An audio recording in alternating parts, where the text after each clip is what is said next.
SkillsUSA National Championships 2013 coverage brought to you by Exalta, Auto Explore, a Solera company, Hertz, there's Hertz and there's not exactly, SATA, 3M Collision Repair Solutions, Parts Trader, iCar, Spaneezy, Verifax.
Hey, this is Kristen with Collision Hub, and we are live at SkillsUSA 2013. Now, you just see them get their instructions, and they're off to their stations. And, Bob, this is going to be an amazing day. It is. We're surrounded by the best collision repair students in the entire country, and why aren't you here? You know, you need to be here, don't you, to see these kids work and see how good these kids really are. Yeah, it's pretty amazing. Now, throughout the day, we're going to take everybody through each station. So we went ahead and we've pre-recorded some videos. So if you're at home and this is the first time you're watching a skills competition, whether it's your son, your daughter, your niece, your nephew, your grandson, your granddaughter, and you're going to be wondering what are they exactly doing in each of these stations as the camera zooms through, there'll be a video that'll pop up and tell you what task is that they're looking to complete and what the application that is to the collision repair industry. Now, those will end up on YouTube a little later, so if you're in the broadcast and you're lost, always flip over to the YouTube channel. You'll get some updates there.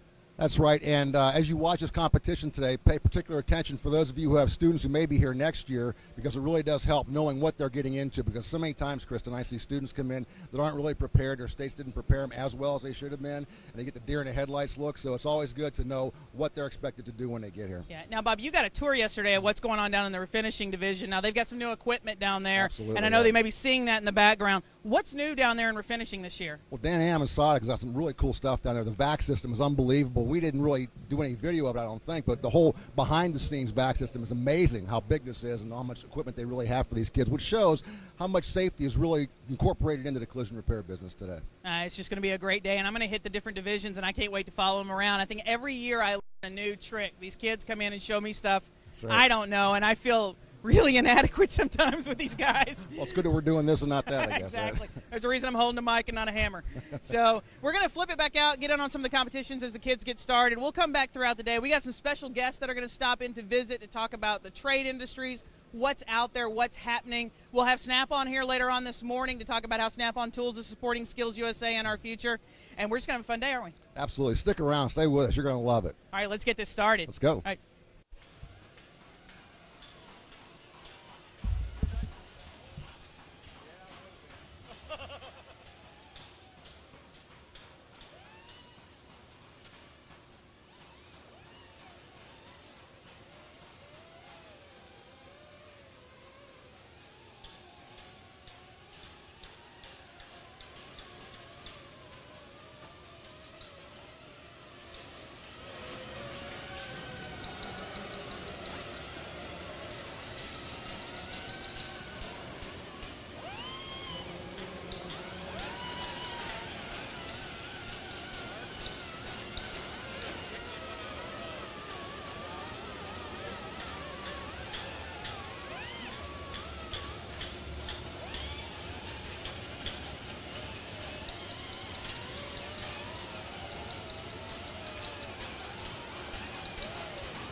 Hey, we're here at Skills 2013, and joining me now is Tony Larimer from Dan-Am, and he's here to explain a little bit about what goes on in the competition, what kind of things that they and SATA have. So Tony, welcome. I notice this is all new this year. Yeah, this is all brand new. For years we've been working off of tabletops, trying to sand panels, and it just didn't look to the professional grade. We wanted it to look at the national level. So some of the engineers at Akzo Nobel borrowed us one of their guys to do up some plans. Nice.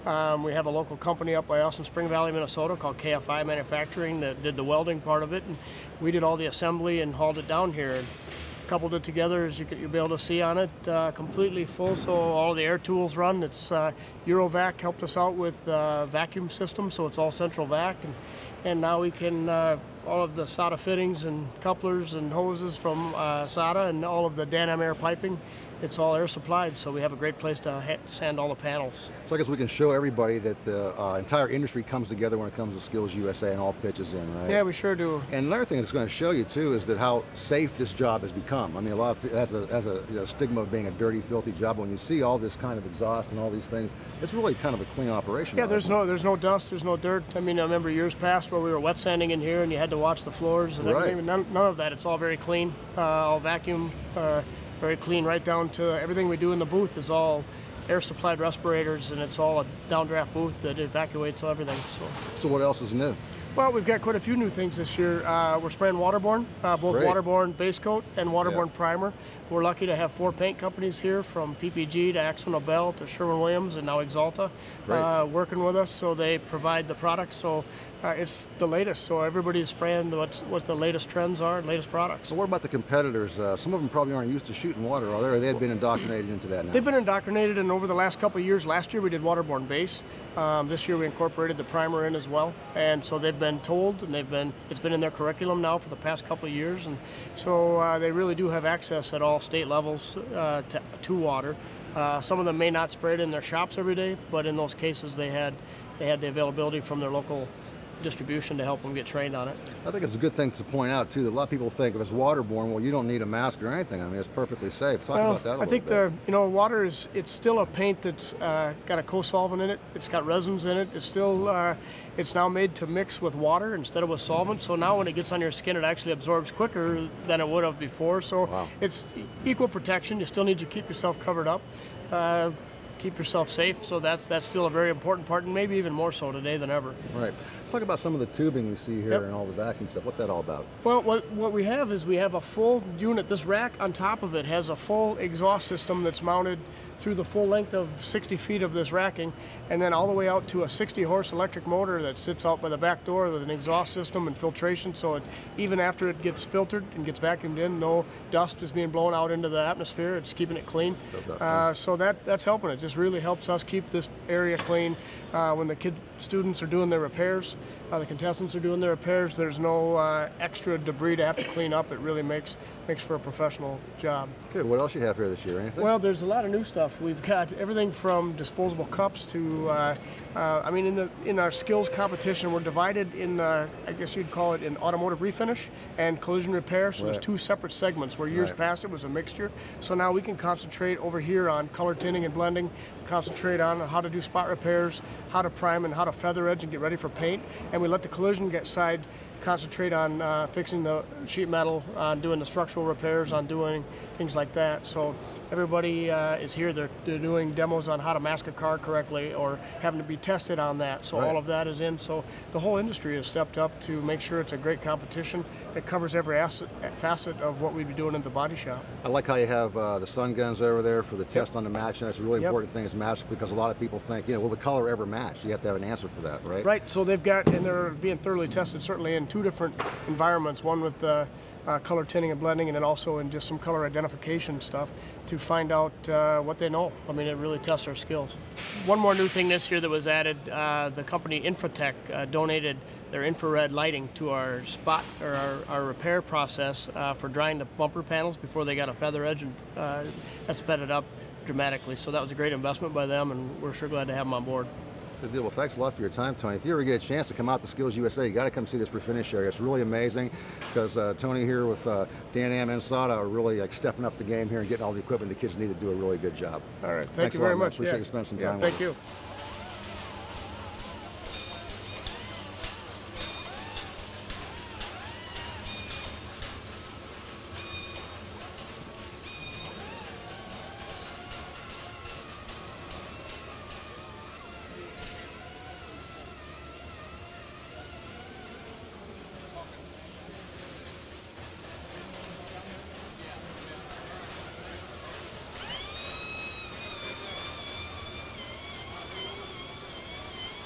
Welcome to the structural damage analysis portion of the SkillsUSA Championships. Now in this portion of the competition, the competitors are going to come over and go through several different stages of structural damage analysis. They're going to start with taking some tram gauges that have already been set with datum and looking at some mock-up damage on frames. Now they're going to have to hang those gauges, determine what damage is on the vehicle, and write a report for that. Then they're going to make their way over to the racks. Now on the racks, we're going to have on one set a computerized measurement report that's going to be thrown up on the screen. And on that screen, they're going to analyze that report and determine, based on the computerized measurement, what's wrong with the car and what it would take to fix it and turn it back to normal. Then we step over to the next rack where we're going to do point-to-point measurement, more of a mechanical style, take an analysis of the damage. Now the portion of all of this is, can they recognize structural damage to a vehicle regardless of what tools they have? From tram gauges to computerized measurement, it's all about finding the damage and correcting it in today's collision repair centers.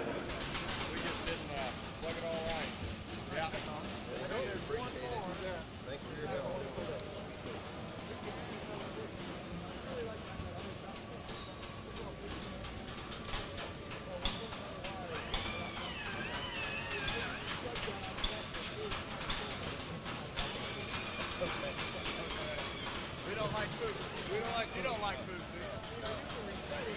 Yeah. Yeah.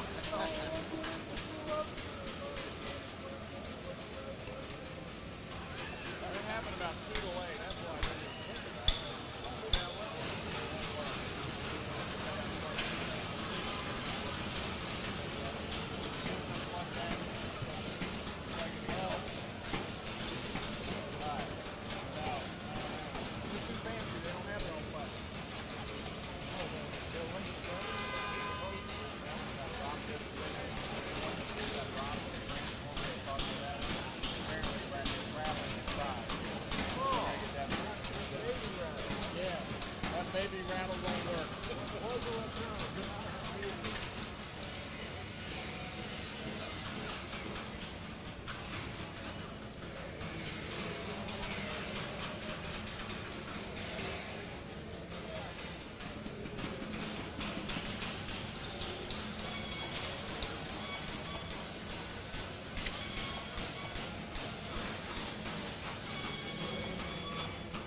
Hey, welcome to the 2013 SkillsUSA Welding Competition. Now, in this year's competition, they will focus on the I-CAR welding qualifications that are performed at the I-CAR welding test, with the exception of the weld destruction portion of it. So they will perform 6mm plug welds, they'll perform butt welds, they'll perform thin to thick type welds, all those welding techniques that are applied in the I-CAR welding test. Now, they'll do everything here, but the only thing they'll be lacking is the destruction part of the test. So, as we look around the area of the competition, we'll be showing you various techniques that they'll be applying, but here's the one takeaway that you really want to consider. The students who are participating in this really need to follow the directions, meaning following the proper welding, the proper length of that weld, and the heat effect zones that are also going to be looked at. So if you're looking for a great welder for your repair facility, this is the place to go because they're already ready to pass the I-CAR welding qualification test.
It's live, right? It's gotta be live. Okay. Who am I supposed to look at? Me. And you make sure your mics are on. Hey everybody, I'm here with Dan Whitty from 3M, and we're in the masking competition. Who would think they'd have a masking competition, but it has to be done right, Dan? Absolutely, Bob. Yeah, masking is a very important skill that I think sometimes it's overlooked. And for a paint job to really be correct, the masking job has to be correct also. A poor masking job is going to lead to a poor paint job. That's right. So what are some of the things that the students have to be able to do in this competition? Well, what we're doing here is we have brand new 2013 Ford Fusions with kind of a fake repair, so to speak. The masking tape there on the fender represents where the damage would be. Okay. So they're going to paint the fender and blend the door. That's how it was set up. Okay. Being that they're new cars, we can't take parts off, but it still gives a good test as to how they're able to control masking tape.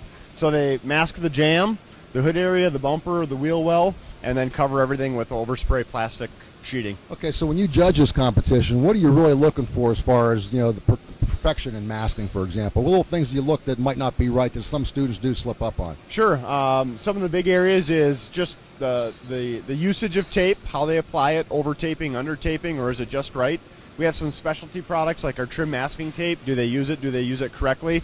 Soft edge foam masking tape for jams. Right. Jams is an area where there's a lot of points that could be gained or lost in jams. Okay. Are they properly sealed? Is paint going to be able to go through that jam, or is it properly masked? So if a student, future student is out there watching this, or an instructor for that matter at a tech school that wants to get their students ready for SkillsUSA, what's the biggest thing you could tell them about being prepared for the masking competition so they don't lose points? Safety is huge. A lot of people lose points just because they're not wearing safety glasses when they should be. But and who would think to do that with masking, right? Yeah, absolutely. Yeah. But it's still important. Outside of the real basic things, it's basically material usage and then just keeping your whole masking job tight. No leaks. Using the right job for the right place. No hard paint lines. Right. The whole, what our judges are looking for is if this car were actually sprayed, would it be an invisible repair, or would I be able to tell? It's good to know. And that's basically what we're looking for. Great. Well, Dan, thanks for your time. Really appreciate it. And now we're going to send you back to the competition live.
Okay, everybody, we're going to take a little break in the action. I'm here with Mark Elgee, and we're talking about something very important to the collision repair industry today, and that's plastic repair, isn't it, Mark? Absolutely, Bob. Thanks for having us, and we're talking about this segment. To me, it's a real differentiator in our industry, and this is an area that obviously more and more plastics are becoming available on the cars. They're not inexpensive. You know, the fascias today are, That's right. $400, $500, $600, $700, so just to replace them isn't a really good move for a lot of our collision repair shops. So let's tell our viewers who are watching maybe part of this competition and they're interested in collision repair, what's going on particularly back behind us here? What do the students have to know to be prepared for plastic repair skills? Happy to do that. What we're asking the students to do is really 3 types of repairs that are pretty prevalent in our industry. And we're talking about a simple front side repair, more of a cosmetic type of thing. And then on a damage that would be of greater severity, might puncture the bumper, and it would require a backside repair. So we're going to ask them to do an adhesive backside repair. And then the tabs. Obviously that bumper is attached onto the vehicle. A lot of times a simple tab gets torn, and a shop will throw a bumper away. Isn't that probably the number one reason why these bumper covers get thrown away is because a small tab is torn and it might be too narrow to even repair, but they can be repaired, correct? Oh, absolutely. Right. It's just taking the time and the energy to do it. You know, myself and my competitors have introduced a lot of great adhesives to do that. And again, the good shops out there, and there's plenty of them that are doing this, a lot of them in the MSO community, that are recognizing the control of the severity. It actually helps their cycle time instead of waiting, 2 days for that new fascia to come in. They can have it repaired by then. A lot of times the remans that are coming in are not of the same quality. They don't fit like the original bumper did. Well, the thing I hear about the reman from some of the bigger MSOs is the fact that somebody else repaired that bumper cover, not my guys. So I have to guarantee that repair for life when somebody else repaired it and I don't know what's underneath the primer. Absolutely, and for me, the other thing I like for young people, this is an area a lot of the guys, older techs are going, you know what, I don't want to repair, I don't want to do that, I don't want to. So for a young person coming in our industry who has skill sets in this area, it's a great resume item for them. Could be a specialty for them to get in the door of the collision repair business, couldn't it? Absolutely, and if done right, the insurance companies have usually been pretty generous with their times because they recognize, you know, I'm going to replace a $500 fascia, or I'm going to pay a guy $300 to fix it. Exactly You right. know, so you win, the shop wins, and Not the to mention customer it shortens up the time of the repair, which goes into a lot of different things like rental and everything else. So absolutely. you're talking a lot of costs that surround it you may not be aware of when you're just looking at a bumper cover Well, to there's repair so or many. replace. I mean, you know, the bumpers themselves. You got front end and rear end collisions. Right. You know, you get a lot of damaged fascias on a high percentage of cars. So this is a really nice item in which to drive again those controls and drive the customer satisfaction that's so critical for Right, us. now let's too. get back to the actual what they're doing here now. You said they're doing 2 different types of repair, or are there more than that? Just actually those 3. Front side, you know, Okay. for the cosmetic, small light damage, bumper, you know, a parking lot, you know, rash, and then the back side for more of a puncture is the second type, and then the tab would be the third type of repair. Okay, and this is all adhesive repair, not plastic welding. That is correct. At this point in time, 3M is involved in the adhesive side. We're a pretty good glue company. Okay, and, that's right. So Yeah, we're promoting the adhesive. Though there's other options. There's certainly a lot of great companies out there that are helping in this area.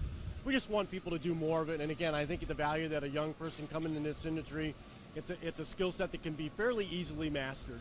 Right. And brings a lot of value to the industry. Hey, Mark, well, thanks for your time, and we really appreciate your help at Skills USA. We're going to go back live now to the air part of the competition.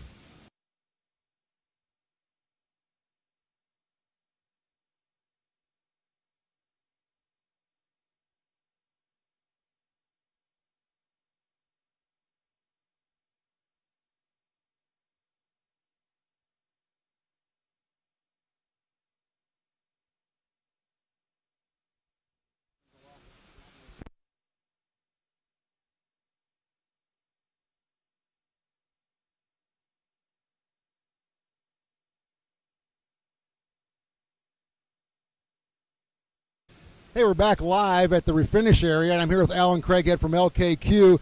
And Alan, you had a little something to do with this booth, didn't you? Yes, sir. We're very proud of it. We started it with an open face spray wall at the beginning, and now we have 100 feet per minute at each station, fresh air, all waterborne. It's unbelievable because a few short years ago we had prep stations pretty much. Oh, right? yeah, And yeah. And the kids really couldn't get the experience, but now they're in a real live situation in their own paint booth. Yeah, they're in professional equipment now. We have the vacuum systems here. It's so much safer. It really represents our industry much, much better. Yeah, and that's a new addition we had. We talked to Tony the other day about this, and that's a whole new addition, which is a great addition. And it shows parents and people outside the industry how safe this industry really has become to work in. It really is. It's much safer now than it used to be in the past. And, you know, people have a certain image about what a body shop looks like, and that's not what they look like today. Absolutely. So tell us a little bit about this trailer, because this thing here is an amazing feat of engineering. I know you helped design it. Talk a little bit about that. Yes. I worked with Rick Farnan, who is the engineer, layout and design engineer for Axel Nobel, and we worked around this whole trailer, and it was all about safety, getting people into fresh air, getting the airflow right. We already have approval for Louisville, which we're going to in 2015. Right. The fire marshals have already approved this unit. Wow, that's great. So we don't have that hassle once we get there. Exactly. We don't have that. Now, Tony told me behind the scenes is where the real stuff is, all the vac systems and all that stuff. That's amazing, right? Oh, it is huge. We have a 60 horsepower motor back there that's, I think if you put a trailer hitch ball right there, it'd suck the chrome right off of it. So we definitely have a system that works. Well, we have a student back here right behind us that kind of shows what kind of equipment these kids have to wear, even though it's waterborne, right? A lot of people think waterborne is, no, you don't need any equipment, it's waterborne. So Right. We do have air accelerators in here to make sure we can get the flash times. If you have the right setup with waterborne, it's just as fast as solvent, and of course much better for the environment. Now, one thing I like to mention here, because a lot of times when a young student graduates, goes into the industry, they go in and someone in the shop makes fun of them because they're wearing all the gear. Hey, look at the spaceman over. That kind of Exactly. Well, there's always that old joke: the painters always cut a hole in their mask so they can smoke while they're painting, right? Well, that's not true anymore. Yeah. The other story was you never saw an old painter, right? That's why. Exactly. That's exactly why. But these guys are safe, and they go out there, and I tell them, don't worry about making fun. You're going to be in this trade for a long time, and you're going to be healthy. Yeah, and you have a Skills USA student that's going to be coming into your shop. You have to realize that these kids are trained to do things properly, right down to all the safety, right? Exactly. Oh, definitely. And that's our priority here. And that's a lot of the reason for the change was not so much, it's more productive, but safe. And we drive what the vocational schools train to. So if we don't have what should be done, they're not going to train to that. Exactly right. So another thing, if you're watching this live and you have a student that may be coming out here to the competition, pay particular attention to what's going on here and get those kids prepared properly for the show. Exactly, exactly. And it's a great trade. These kids can make good money, more than some lawyers can make if they train right, study right. It's an awesome trade. Well, hey, thanks for your time today, and I hope you got a little view of what the Refinish area is like. Let's go back live to the coverage.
SkillsUSA National Championships 2013 coverage brought to you by Axalta, Autoexplore, a Solera company, Hertz, there's Hertz and there's not exactly, SATA, 3M Collision Repair Solutions, Parts Trader, iCar, Spaneezy, Verifax,